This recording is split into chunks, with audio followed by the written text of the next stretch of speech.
Hey, what's up everybody? Crapgamer here with Crapgamer Reviews, coming at you with another video. Thank you guys so much for taking time out to check it out. Please hit that like and subscribe button if you haven't done so already, because I would appreciate that as well.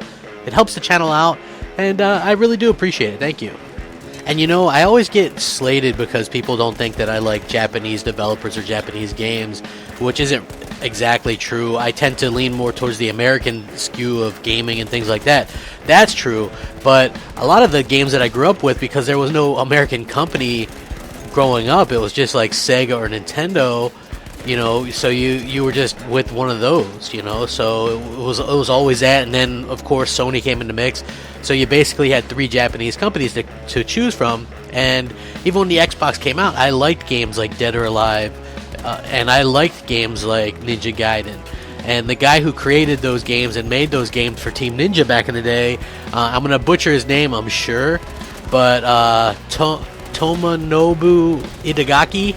If that's totally butchered, that's on me. That's my bad. But what I love about this guy is he would always do interviews with his sunglasses on. He like had this kind of rock star thing, and like he made being a developer kind of cool.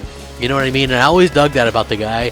And basically, he says what he's like a shock jock of developers, and that's and that's really cool. Like he just has a cool air about him, and I love that. And it's sort of what I do, in the fact that I talk and don't really pull punches when it comes to what I think about certain subjects in gaming and things like that. So basically, and I'm going to link this article, he did an interview, and as you guys know, he did Devil's Third, which was kind of a flop or whatever. And he asked about a potential sequel, and he mentioned his uncertainty in regards to the console hardware space, because he says that Sony and Microsoft are only making enhanced consoles because of VR, and he said, and that's only because the original PlayStation 4 and Xbox One are not powerful enough.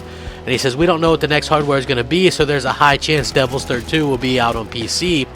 He goes, I think the future is stormy. It's difficult to see beyond that. I'm talking about the consoles past those, past Scorpio, past the PlayStation 4 Pro. He'd like to see the Devil's Third 2 release on PlayStation 5 or whatever comes after Xbox One, but he don't think that's the way it's going to happen. He goes on to say, PlayStation 4 Pro is just rhetoric. The current gen doesn't have enough power to support VR, so they're releasing it to support VR. I'm going to get in trouble again for saying this, aren't I? Microsoft and Sony are going to be on my case for saying shit like this. PS4 Pro is not really their motivation. VR, which is what the upgrade is for, requires a lot of processing power. A developer came out and said it, a developer who doesn't give a shit about what these companies or people say. So even though many have speculated that Sony's primary motivation with the PlayStation 4 Pro was to bolster the newly launched PlayStation VR, and it looks like Itagaki sits firmly within this camp of belief. And it looks like Microsoft Project Scorpio will support VR as well. Although Phil Spencer, to be honest with you, doesn't seem as excited about VR because there's none that really are wireless right now, and he's really not a fan of how VR is set up right now. But I said all along, why didn't Sony just come out and go, okay, here's the reason why we're releasing the PS4 Pro, call it PS4 Pro VR or something like that? You know what I mean? I realize it's a hard pill to swallow that people need to spend $900 or $1,000 to get lackluster VR on a home console, but at the end of the day, that's exactly what it is. And what you've done now is, because look, Battlefield 1 on the PS4 Pro had a better frame rate, looked better, and then they downgraded it so that it could match the base Pro, so at the base PS4. So at what point is it actually worth picking up, would be my question. You know what I mean? At what point does it make it worthless, you know?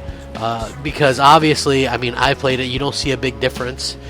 I play games on Xbox One S on a 4K TV, and it looks gorgeous. It looks better on that than it did a 1080p TV or whatever. I don't know the science behind it or anything like that, but honestly, I think it's just for VR, and they took a huge gamble with it, and that's probably why, you know, they've been kind of quiet about it. I don't know, but to me, the Pro seems pointless. The jury's still out on Scorpio, but you have this developer who isn't bought and paid for like so many are, and he's coming out and saying the real reason for the PlayStation 4 Pro is for VR. So let me know what you guys think. Check out the link in the description. Let me know.